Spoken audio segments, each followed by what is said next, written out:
Alors, la première question que j'ai envie de vous poser, moi, par contre, j'ai promis aux adultes tout à l'heure de vous poser la question. Donc, je vais vous la poser. Quel est l'endroit dans le monde entier où on est le plus libre? Où on fait vraiment mais ce qu'on veut. Personne, nos limites. Vous savez, dans les soirées nos limites. Ça existe en Belgique, ça? Non, ça c'est pas encore arrivé, tant mieux. Si, ça existe, hein. C'est une soirée, on t'enferme dans un truc comme ça, vous êtes beaucoup plus nombreux, mais tout est permis, tu fais ce que tu veux, tu t'habilles comme tu veux, Enfin, je vais pas vous faire des dessins, vous êtes déjà trop... Ouais, c'est pas la peine. Vous voyez? Donc, quel est l'endroit dans le monde où, vraiment, mais tout ce qui existe fait ce qui lui plaît? Quand j'étais jeune, il y avait une petite chanson comme ça faisait « Chacun fait ce qui lui plaît. » Vous avez déjà vu un évêque danser, non? Ah oui, avant j'étais chef de chœur de gospel. C'est pour ça que... Ah.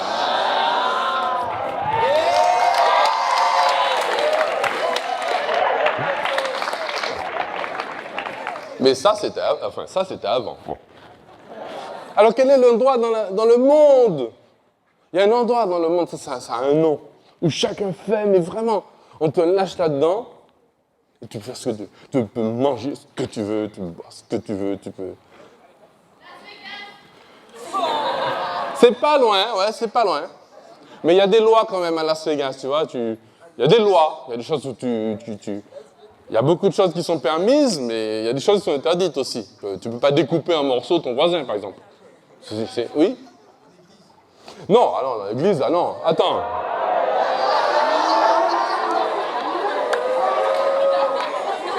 Eh oh! Tu n'as pas entièrement tort, c'est la réponse à la fin. Mais ça, tu vas trop vite, tu es plus intelligent que les autres, ça se voit. Mais oui, vous savez, les prophètes, quand ils sont en avance sur les autres, évidemment, ils ne sont pas compris. Il y en a un d'ailleurs qui n'a pas été compris, c'est Jésus, hein, parce qu'il s'est retrouvé sur la croix, parce que lui, il avait tout compris. C'est un peu comme toi, frère. Yes. Bon, alors.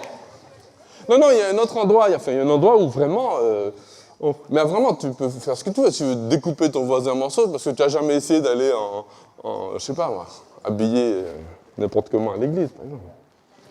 En maillot de bain. Hein? À la maison? Ah ben non, enfin, si les parents sont là, tu fais pas ce que tu veux quand même. Hein.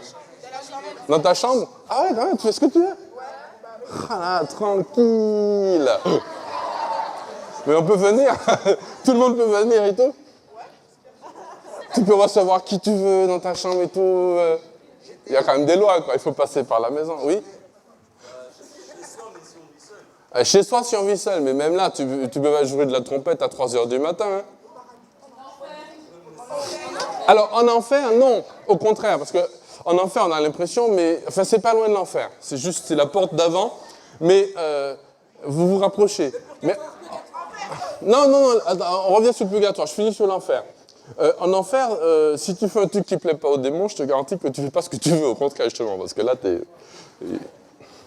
Comme ça, dans les deux sens, ça, double casse. En enfer, ça rigole pas. Oui. Alors, le purgatoire, non, au contraire. Le purgatoire, c'est un endroit plutôt sympathique quand on y pense. Parce que ce que l'Église enseigne par le purgatoire, elle te dit, le purgatoire, c'est le lieu où tu te prépares à entrer au paradis. C'est pas le lieu où tu te prépares à aller en enfer, au contraire.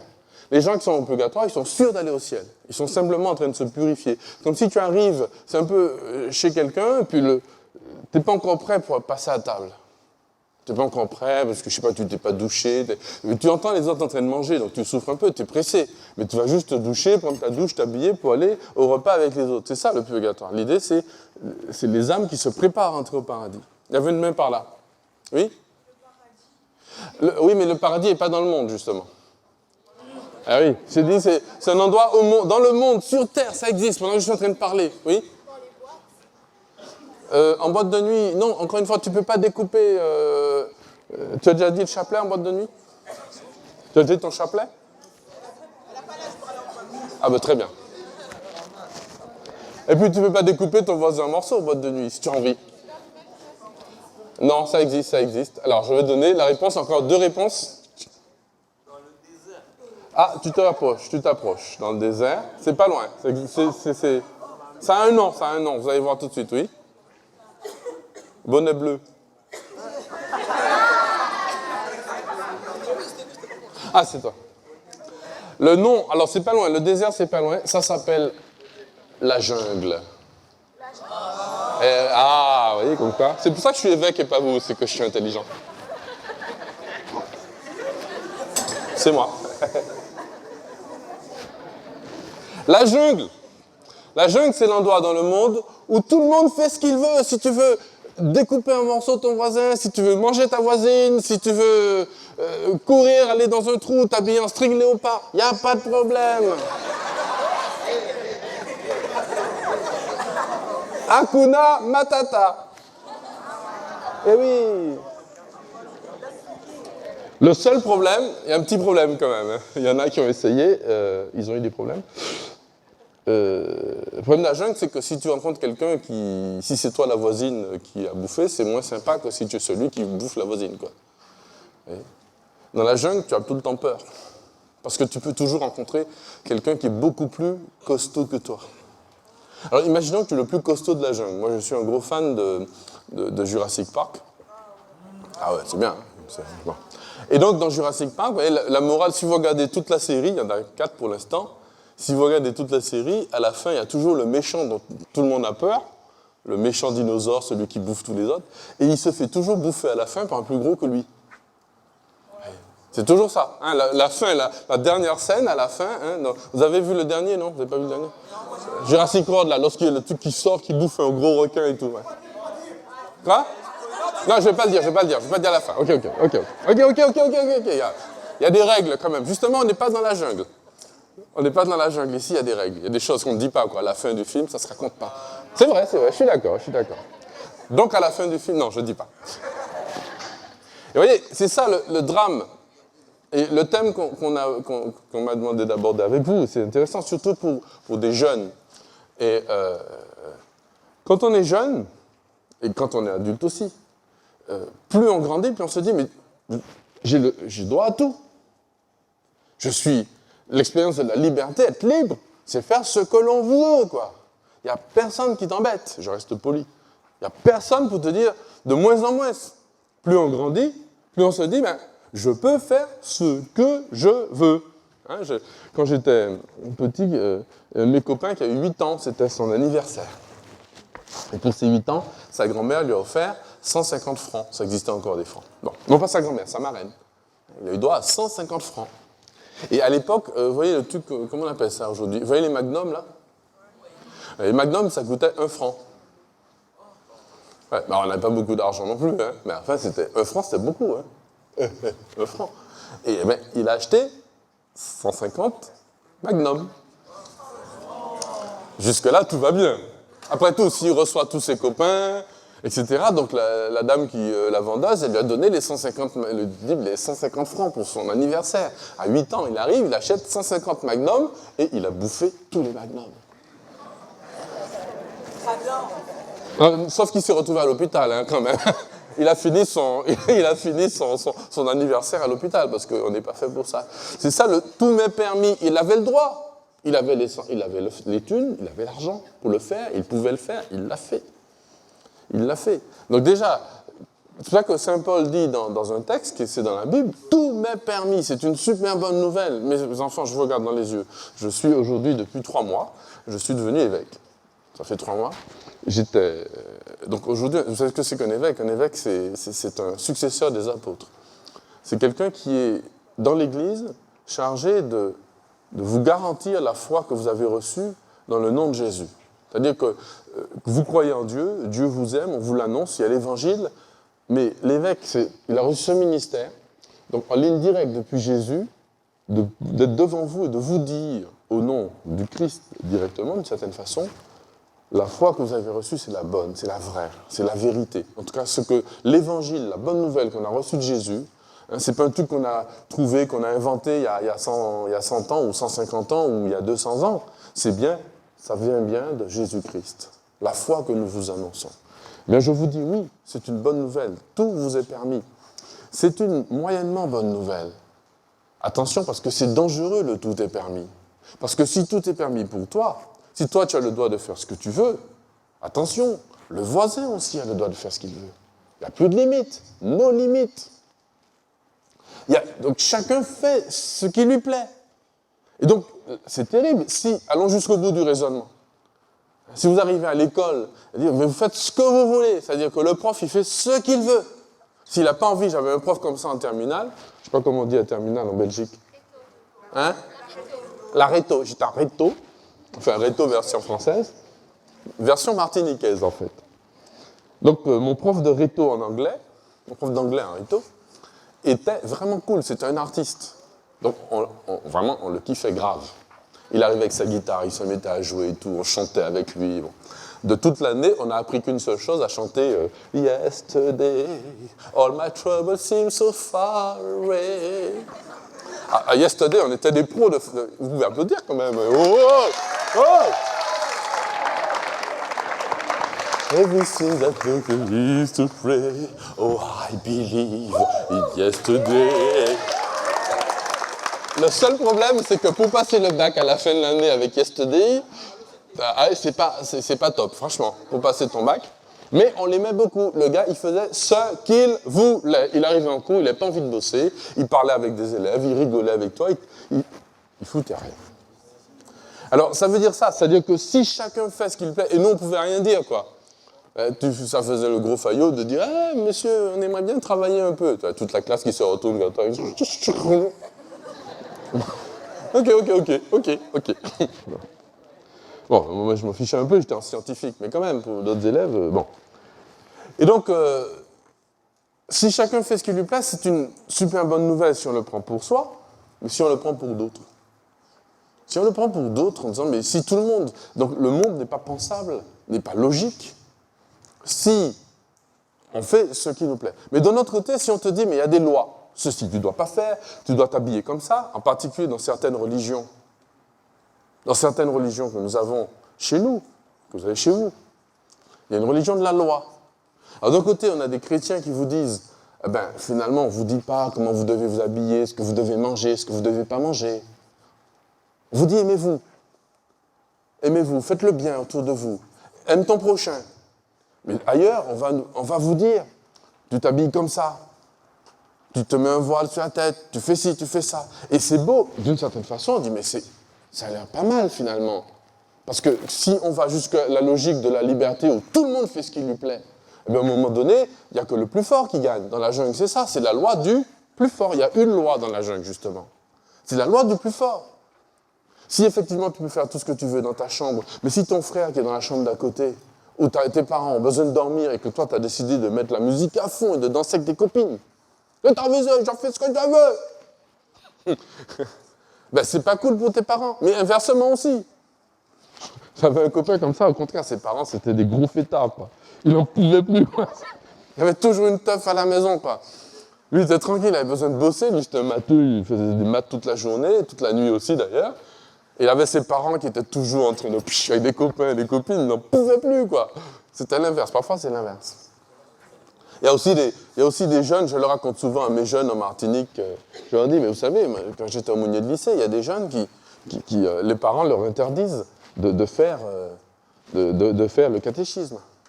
Les parents ne veulent pas qu'ils aillent au catéchisme. Il y en a un, il a eu de mauvaises notes au premier trimestre, et les parents ont dit, pour le deuxième trimestre, tu seras puni, tu n'iras plus au catéchisme. Ah oui.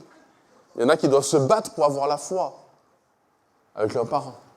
Il y a une fille qui a fait une retraite un peu comme vous une fois, et en sortant de la retraite, elle a voulu promettre la pureté et la chasteté jusqu'à son mariage. Elle a découvert la beauté de l'amour, de la sexualité. Elle a dit, moi je veux promettre que je vais donner mon corps seulement à l'homme qui se sera engagé envers moi et qui m'aura donné aussi sa vie. Vous savez, la psychologie d'un garçon, c'est très simple, les filles.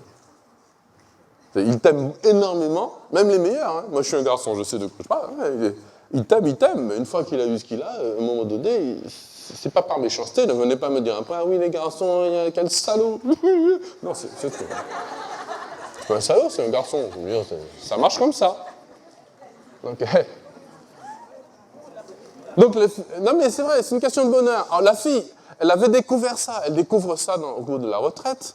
Et donc, à la fin de la retraite, elle décide de s'engager à la chasteté, à la pureté, en disant, je ne donnerai mon corps que dans l'amour, être dans un vrai amour, avec quelqu'un qui m'aime.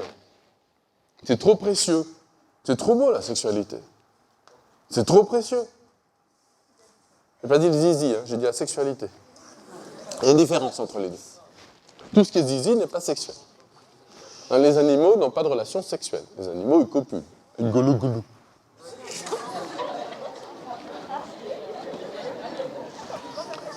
Les êtres humains, non. Les êtres humains, il y a un terme très beau. Les êtres humains, ils font l'amour. C'est très différent.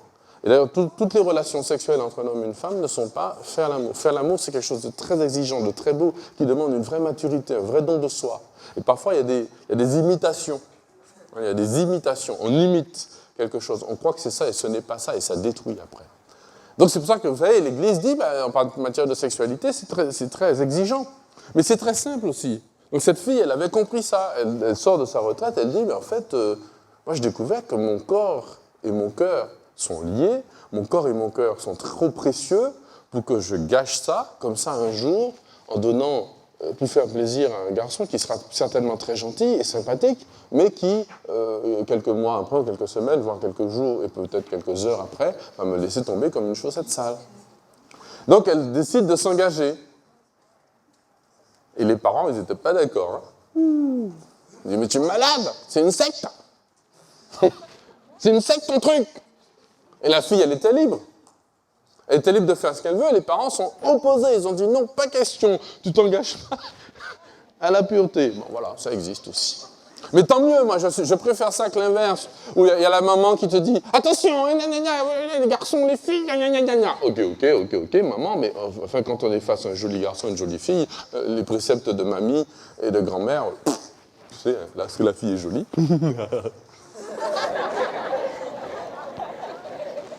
Surtout si, voilà, le tout m'est permis, c'est ça, c'est-à-dire que ce que je suis en train de vous enseigner, vous êtes des jeunes et vous avez des désirs.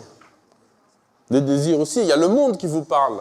Il y a le Seigneur et la religion ne vous empêchent pas de vous amuser, de vivre. Tout vous est permis. Tout est permis. Mais ce que moi, en tant qu'évêque, je fais appel, en tant que frère aussi, hein, surtout, donc votre frère, votre grand frère, je fais appel à votre intelligence, à vous. Pas à une loi qui arrive de l'extérieur, puis je vous mets sur la tête en vous tapant bien fort, bam, tu vas m'écouter. Vous savez, j'ai un chien, j'ai été prendre un chien à la SPA, un petit chien, une mignonne comme toi, elle s'appelle Mirzette. Elle me manque là d'ailleurs. Mirzette. Bon. Et Mirzette, quand elle fait une bêtise, je lui prends le nez dans ma chien, je lui mets le nez dans sa bêtise. En général, c'est un gros caca qu'elle m'a fait au milieu du salon. Ah, justement, c'est dégueulasse, Mirzette, ici. Elle arrive tout je lui prends, je lui donne 2 tapes pour lui apprendre à ne pas faire caca dans le salon. Mais l'éducation d'un être humain, c'est pas ça. Un être humain, c'est pas un animal amélioré, c'est pas vrai. On nous dit que nous sommes des animaux améliorés. Mais c'est pas vrai. Nous ne sommes pas des animaux améliorés, nous sommes des êtres humains, c'est tout à fait différent. Un être humain, on ne peut pas le dresser. On ne peut pas dresser un être humain. L'animal, je dis, ici, coucher. Elle se couche si je lui ai appris à se coucher. Elle obéit, mais parce qu'elle est dressée. Prenez n'importe quel être humain, il ne peut pas être dressé parce qu'il est libre. Et c'est normal que tout lui soit permis. Ça fait partie de notre nature. Et donc l'Église ne comptez pas sur nous pour vous donner des lois, pour vous obliger à faire ceci ou cela. Quand vous êtes jeune, oui, parce qu'on éduque. Quand tu es un enfant, on l'empêche d'aller mettre sa main dans le feu. Et s'il met sa main dans le feu, on lui donne une tape. Et puis on le laisse aller mettre sa main dans le feu. Ça va le brûler une fois, ça lui apprendra. Mais ce n'est pas un dressage, c'est une éducation. Et donc nous, on ne peut faire qu'appel, et tant mieux. Et réfléchissez un instant comment c'est beau ce que j'essaie de vous dire, c'est que vous êtes libre. Et l'Écriture, la Bible nous dit, tout est permis. Tout est permis, mon frère, ma sœur. Tu peux faire ce que tu veux. Mais attention, tout n'est pas bon pour toi. Tout n'est pas profitable. Et donc, l'Église, au lieu de faire appel à une loi qui vous tombe dessus, l'Église vous dit, maintenant, on t'éduque. Et toi, tu réfléchis. Est-ce que c'est bon pour toi de manger les 150 Magnum? Tu peux le faire. Est-ce que c'est bon pour toi de vivre toute ta vie sans prier, sans aller à la messe? Tu peux le faire. Il y a plein de gens dans le monde qui le font. Ils ont l'air heureux, etc. À mon avis, ils ne le sont pas, mais j'en connais plein qui, en réalité, ne sont pas. De plus en plus. Du coup, maintenant, les gens, si vous saviez le nombre de personnes, j'ai été prêtre exorciste pendant des années. Oui, jusqu'à il y a 3 mois, j'étais prêtre exorciste. Les gens, ils ne vont pas à la messe, mais ils vont où? Ils vont voir des voyants, des voyantes, des sorciers, des marabouts, des machins. Ils n'arrêtent pas. En France, je ne sais pas pour la Belgique, hein, mais en France, le budget des voyants, voyantes et sorciers, hein, c'est 3 fois le budget de l'État français. Eh oui. Alors, on dit que les gens, ils vont pas à la messe. Mais oui, mais tu peux faire ce que tu veux. Le dimanche matin, tu restes dans ton pieu, tu pionces, pas de problème. Hakuna Matata, encore une fois. Mais attention, quand tu vas rechercher... Pourquoi les jeunes, là, font le défi Charlie, là? C'est hyper dangereux, les enfants. Hyper dangereux. Et oui, parce que tu dis ça, les gens, ils font ça pour s'amuser. Vous avez entendu parler? Non. Les gens, ils font ça pour s'amuser. Il y a quelques temps, il y a une fille comme ça, elle a 18 ans. Elle a 18 ans, non, elle a passé son bac. Non, elle est en 2e année de fac. Voilà, donc elle veut avoir 18 ans et demi, 19 ans. Elle me dit, voilà, je suis une élève brillante, j'ai super bien réussi, mais là, depuis 6 mois, je ne dors plus. Je fais des cauchemars pendant la nuit. J'ai perdu mon petit copain, je suis en dépression, mes études sont arrêtées, ma vie est en train de couler, je ne sais pas ce qui m'arrive. Alors je lui dis, mais qu'est-ce qui se passe? Il y a un problème dans tes parents, tu as un problème, machin. Elle me dit, non, je ne suis pas de tempérament, ma vie va bien, enfin, elle est bien jusque-là, mais il n'y a rien. Je lui dis, bon, tu n'as pas fait un avortement, un truc comme ça? Elle me dit, non, parce que parfois il y a des choses comme ça qui remontent dans l'âme. Puis moi je lui dis, mais tu n'as pas fait de spiritisme? Elle me dit, non. Ah oui, j'étais en colonie de vacances, avec des copines. Et comme ça, un soir, on a invoqué les esprits pour s'amuser parce qu'on avait vu ça à la télé. Ça a duré 5 minutes, elle me dit. Ça a duré 5 minutes. Je lui dis, mais ça a marché. Elle me dit, on a entendu un bruit, on a tous couru en poussant des cris, etc. Mais, je dis, ah bon? Je lui dis, ben écoute, ce que je te propose, c'est de te confesser, tout simplement.